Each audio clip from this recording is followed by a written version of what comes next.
The night I got into West Point, my little brother, jealous of me since we were kids, picked a fight and put a guy in hospital. The guy's family showed up wanting answers. My parents got down on their knees and begged me. You've always been the capable one. You can build something again. But if Mason goes to prison, that's his whole life gone. So I took the fall, threw away everything I'd worked for. My girlfriend, Vanessa Hale, couldn't stand Mason. He was always dragging trouble home. Julian, you big idiot, you clean up one more of his messes. I'm really gone. She sat behind the visiting room glass with red eyes, defending me. 3 years, visits every month, every time the same promise. We get married the day I walked out. By the time I did, my parents had moved to me a while to find a new place. The person who opened the door was Vanessa. Mason slid an arm around her waist, looked right at me. Julian, let me introduce you to my fiancée. My parents stood there wringing their hands. They really love each other. Don't go taking your brother's happiness away. Vanessa dropped her eyes and turned the new diamond on her finger. You got a felony now. If I married you, our family would live in that shadow. Mason leaned and grinning. Face it, Julian, I'm a better man now. I squeezed the crumpled acceptance letter in my pocket, and I smiled too. Some bills were finally coming due. Vanessa froze when she saw me. The first thing out her mouth, why are you out so early? She heard it the second it landed, pressed her lips together. A lazy voice drifted out from behind her. Babe, who's knocking this late? My little brother Mason. Wreck-It raised an eyebrow at me. He put a hand on Vanessa's hip like he owned the place. Julian, guess I'll introduce you again. This is my fiancée. Good timing, actually. Wedding's next month. Standing next to them, me and 3-year-old clothes fresh off a prison bus. My parents heard the noise and came over. The smiles dropped off their faces the second they saw me. Julian, did you break out? Go turn yourself in before you wreck your brother's name. I laughed, and it came out crooked. You forget today is my release date. They went pale, then red, then flipped the whole thing back on me. Of course we didn't forget. You're mad we didn't come get you. It's your brother's birthday. Nobody's spending a birthday at a prison. Mom actually pulled a branch out of a vase and hit me with it. Your brother's company is about to go public. We're not letting your bad luck anywhere near it. Mason didn't bother hiding how much he was enjoying it. Then he played generous. Come on, drop it. Julian's finally home. Let's not do the sad stuff tonight. Actually, my company needs a night security guard. $22 an hour. He can have it. Mom jumped right in. Your brother runs a real business now. Hundreds of people under him. Even Dad. Dad never went soft for anybody. Went soft. Looking at Mason, Julian, take a page from your brother. A man can change after he messes up. From here on out, you live honest. They knew. They knew I did 3 years for something Mason did. They rerouted anyway and nailed me up for it. Started when we were kids. I touched a toy Mason liked. I got hit. Mason ripped up the certificates I kept in a drawer, and they called him strong-willed. 3 years running, I had the top score in the district. 3 years running. Mason whined that if I left for school, he'd have nobody to play with. 3 years running, my parents killed my applications behind my back. So I clawed my way into West Point on my own. I thought I'd finally gotten out of the cage. Then Mason swung on somebody, and there went my future again. Even the girl who swore she'd marry me the day I got out was my brother's fiancée. Now the letter in my pocket felt like it was burning a hole through the fabric. Funny thing, the one person who could pull me out of this was not related to me at all. I didn't say anything. So Vanessa sighed. Julian, I know you've had it rough, but you're about to be my brother-in-law. You need to grow up. My parents went straight to suspicious. You behave yourself now that you're back. Nobody's letting you go hungry under this roof. You're still angry. Take it out on us. Don't you go wrecking things for those two. Mason heard that and put on his comforting voice. Don't take it too hard, Julian. It's not my fault. Mom, Dad, and Vanessa love me most. Hey, it's my birthday. Stay for dinner, family, things. As soon as he said it, every one of them turned to look at me like saying no would make me some kind of monster. They'd forgotten it was my birthday too. I took a slow breath. No, I came back to cut ties with this family. Mason cracked up. You never even made it to college, and now you've got a record. Without us, the only work you're getting is hauling stuff around. Don't act like you're above it. Give it a week. You'll be crying at my door for a meal. That did it, Mason. I hadn't taken the fall. You'd be the one in a cell. Not a flicker of guilt. Did I make you? He spread his hands like the answer was obvious. You decided to be soft. You decided to be stupid. That's how the world works, Julian. Winners take it all. Losers live with it. I was shaking. Something tore across my chest. Vanessa jumped in front of Mason like she thought I'd swing. Julian, the mess you turned into is your own doing. You just were never good enough. The look on her face tilted the whole room. 9 years I knew Vanessa. She gave me her breakfast the week I was down my last few dollars. She turned red, hooking her pinky around mine, swearing we'd test into the best school in the country together. She found out how my parents treated me and lost it. Sweet Vanessa, furious, promising she'd always take my side. I used to think the whole world could turn on me and she'd still pick me. No hesitation. Now she was in love with the one person on earth I hate. I should have seen it. The visits got shorter. The talk got thinner. There were marks on her neck, and she said mosquitoes. Calm as anything. I should have ended it right there. I couldn't let go of the girl who cried through the glass and promised she'd marry me when I came home. Now I knew exactly where her heart was, and I could finally let her go. I breathed in and shoved every bit of it back down. I was blind. I loved the wrong person. I hope you and my brother are stuck with each other for life. I turned to go. Mason grabbed my wrist like he was stopping me. I yanked free. Something clicked behind his eyes. He threw himself on the floor. Julian, you hate me that much? Fine. Beat me to death if you have to. Just don't take it out on Mom and Dad and Vanessa. Vanessa came at me and shoved me hard. What is wrong with you? Taking the fall was my idea. I'm the one who told you to go. Everything I said in that visiting room was to keep you calm and cooperative. I planned all of it. Mason had nothing to do with it. Everything stopped. The back of my head throbbed, so to the leg. Neither one came close. The woman I loved most drew up the plans and walked me to hell herself. Vanessa realized what she'd let out, went white, lips moving. Nothing came out. I looked at her and asked it quiet, why? Why would you do that to me? She sighed like I was the one being unreasonable. Mason only picked that fight because he was jealous of your grades. So when you think about it, this all started with you. You're smart. You work hard. You could have found another road without college. 6 years ago, she told me she couldn't stand deadbeats like Mason. She's the one who told me to sit the exams again. Keep my head down, study. She promised she'd hide it from my parents so they couldn't kill West Point too.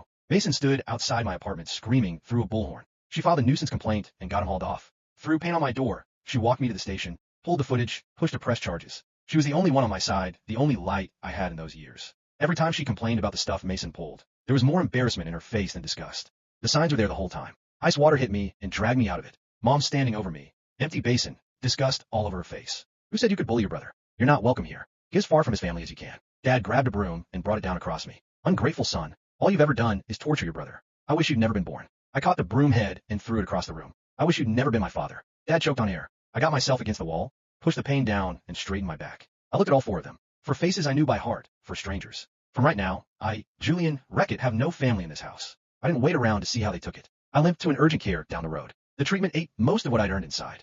I had a week before the meeting I'd set up with someone who mattered. So I found the cheapest motel in the area and checked in. My phone finished charging. A message from Mason came through, a photo, white sheet, blood on it in the text. Your first night in prison, I got Vanessa's first. Told you before, good grades never meant you could beat me. Anything you got, I'll take. Mom and Dad, your girl, all of it. I looked at that photo, that red burned into the back of my eyes like a brand. I made it to the bathroom and threw up until there was nothing left. Then I put myself back together and blocked him. Morning came anyway. I still had to eat. I picked up temp work stocking shelves at a convenience store. Third day, Vanessa showed up. She watched me move cases like I've been doing it for years. And something in her face went soft for a second. Julian, you don't have to work this hard. Take the security job at your brother's company. Better money, way easier. I laughed out loud. She burned my life down, and now she wanted me to beg my enemy for scraps. She studied me for a while before she went on. You're smart. I can talk Mason into starting you in an office role, entry level. The two of you working together. There'd be nothing you couldn't pull off. I set the case down and sneered. So Mason can keep eating off me. When the IRS comes for his books, you send me back to prison for him. That's when she lost patience. Everything I'm telling you is for your own good. Outside of Mason's company, what real employer do you think is hiring you? If you want to fight me on this, I have ways to make you agree. After she left, I had a bad feeling I couldn't shake loose. Sure enough, the manager let me go the next morning, said corporate had a new policy, no temps with felony records. Then the motel owner wouldn't keep me either. He handed me my bag, apologizing the whole time. I'm a small business. I can't afford trouble. I didn't bother arguing. I got in a cab and went to find Vanessa. The housekeeper said she was at Mason's company. I walked into the lobby just as she stepped off the elevator with an insulated lunch bag. She saw me and smiled like she'd already won. I knew you'd cave. Eventually, she grabbed a security uniform off the front desk. No point waiting. You can start today. I slapped it onto the floor. Vanessa, I came to get something back. You're marrying my brother, so give me back the ring I gave you. Her face locked up. You gave it to me. That makes it mine. You hid his eyes. It was meant for my wife. That's not you. Embarrassed, then furious, she snapped. I sold a long time ago. Mason needed startup money. I did it for our future. The night I proposed, she cried. She swore she'd never take it off. She sold it for another man without blinking. Then pay me back $20,000, every cent. Mason stepped off the elevator right in time to hear it. He frowned and made sure his voice carried. That cheap fake was worth 20 grand. Sounded a lot like extortion. He hurried over and tucked Vanessa behind him. Careful, babe. My brother just got out, and he hasn't been around a woman in years. That landed in the middle of the lobby and lit the whole room up. The lobby went silent. Every employee nearby turned to look. I stared at Mason. Then I laughed. Not because it was funny, because after 3 years in prison, I had finally learned something important. Mason only acted fearless when he thought nobody could touch him. I stepped closer. Say that again. Mason smirked. What? Everyone heard me. Vanessa grabbed his arm. Mason, let's just go. No, I held up my phone. Actually, let's stay. I had started recording the second I walked through those doors. Mason's expression changed. I played the recording. His voice filled the lobby. My brother just got out, and he hasn't been around a woman in years. A few employees looked away, awkwardly. Others stared at him. Mason's face darkened. Turn that off. I smiled. No. Then I pulled another document from my pocket. Since we're talking about my life, let's talk about yours. Mason's smile disappeared. I placed the document on the reception desk. Remember the night you put that man in the hospital? His eyes flickered. I don't know what you're talking about. Of course you don't. I tapped the paper. Because your parents taught you that someone else would always clean up your messes. Vanessa went pale. I continued. But here's the funny part. I looked straight at Mason. You weren't the only person who knew what happened that night. His jaw tightened. What are you trying to say? I spent 3 years in prison thinking my life was over. I pulled out my phone. While I was inside, I requested every document connected to my conviction. Mason froze. I found something interesting. I turned the screen toward him. The original witness statement.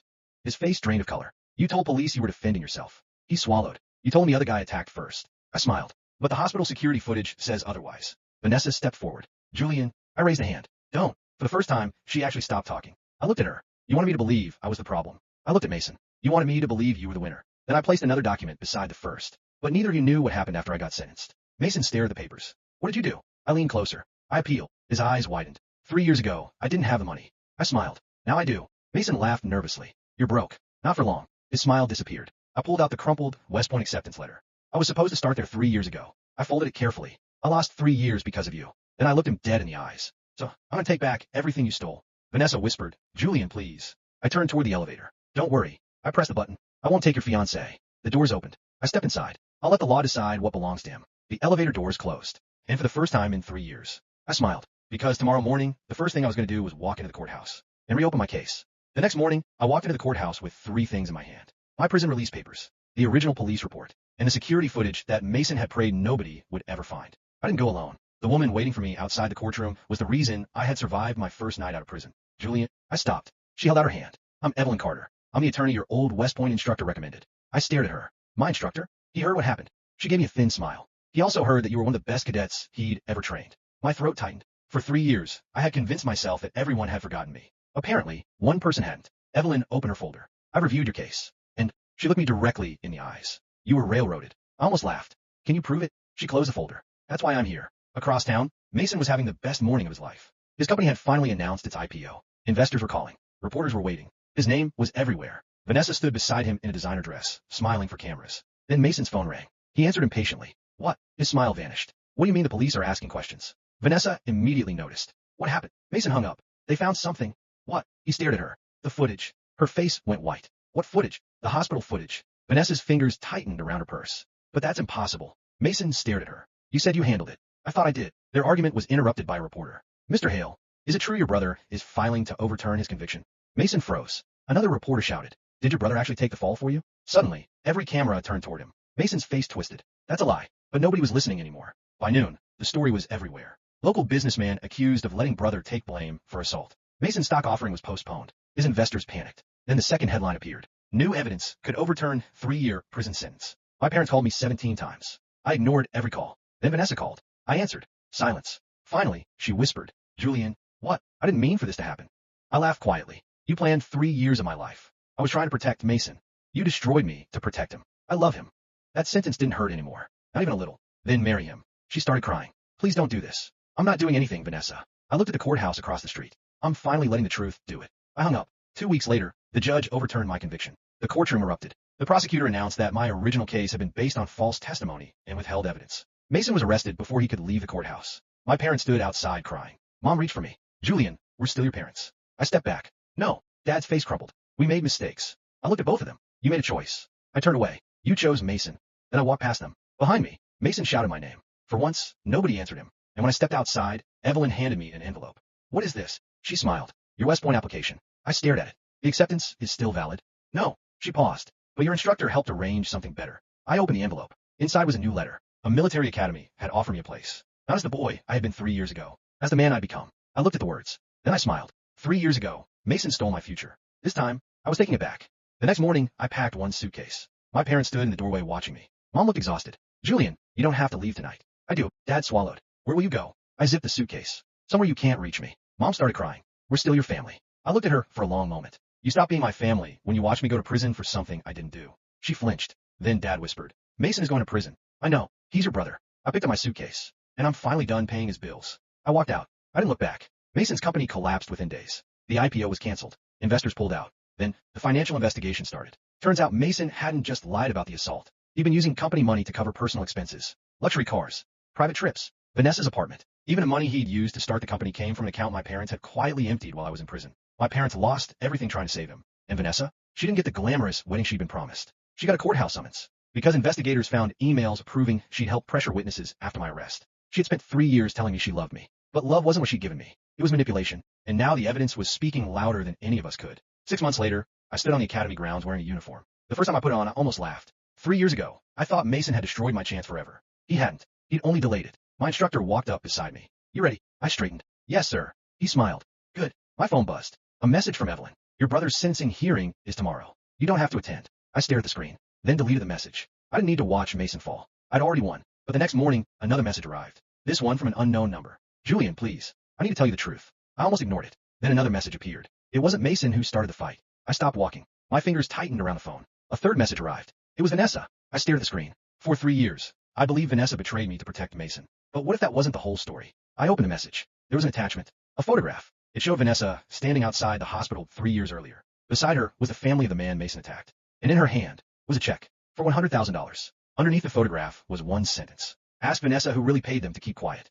Epilogue. 7 years later, I stood on the stage of my own company headquarters, looking down at a crowd of hundreds. The company logo behind me belonged to Ued-Industries, a technology and defense company I'd built from nothing. My net worth had crossed 9 figures. The same boy who once stocked convenience store shelves for $12 an hour was now signing contracts worth hundreds of millions. And I hadn't inherited a penny. I earned every dollar myself. After graduating from the academy, I served for several years before leaving to build my company. My military background helped me understand discipline. Prison had taught me resilience. And my family? They taught me exactly what kind of person I never wanted to become. I never forgot where I'd started. That's why I quietly funded scholarships for students whose families couldn't afford college, especially students whose parents told them they weren't good enough. I knew what that felt like. Meanwhile, Mason's life had gone in the opposite direction. His company never recovered. The financial investigation uncovered years of fraud, and his remaining assets were seized. He served his sentence and came out with nothing. No company, no mansion, no luxury cars, no friends, and certainly no Vanessa. She had eventually admitted everything. The pressure she'd put on witnesses, the money she'd helped move, the lies she'd told me during those prison visits. Her testimony helped expose the entire scheme, but it didn't erase what she'd done. She and Mason eventually broke up. Neither trusted the other anymore. Mason blamed Vanessa. Vanessa blamed Mason, and both blamed me. I didn't care. They could spend the rest of their lives pointing fingers. I'd already walked away. My parents suffered the most quietly. They'd sold their house, trying to pay Mason's legal fees. Then came the debts, then the medical bills, then the realization that the son they'd sacrificed everything for wasn't going to save them. One winter evening, I received a letter from Mom. She didn't ask for money. She didn't apologize. She simply wrote, "We finally understand what we did to you." I read it twice, then folded it and put it away. I didn't send money, not because I wanted them to suffer, but because I'd spent enough of my life rescuing people who were determined to destroy me. A month later, I was invited to speak in my old school. Hundreds of students filled the auditorium. I looked across the crowd and remembered the boy I'd been. The boy with perfect grades. The boy whose parents destroyed his applications. The boy who gave up his future for his brother. The boy who believed Vanessa would love him forever. That boy was gone. I smiled. People will tell you that losing everything means your life is over. The auditorium became silent. They're wrong. I looked toward the students. Sometimes losing everything is the first time you finally become free. The audience erupted in applause. Afterward, my assistant approached me. "Your car is waiting." I nodded. As I walked outside, I passed a newsstand. The headline caught my eye. "Former business prodigy, Mason Hale files for bankruptcy." I stared at it for 2 seconds, then kept walking. My phone rang. "Julian, it was Evelyn. Your next investment meeting is in 20 minutes. I smiled. "Let's go." I climbed in my car. The city lights reflected across the window. Once, I dreamed about escaping my family. Now I own the company whose skyscraper I could see reflected in the glass. Mason had taken 3 years from me. My parents had taken my childhood. Vanessa had taken my trust. But none of them could take the rest of my life. I had rebuilt it, bigger, stronger, and completely without them. I looked out at the skyline and smiled. They thought prison was the end of my story. It was only the beginning.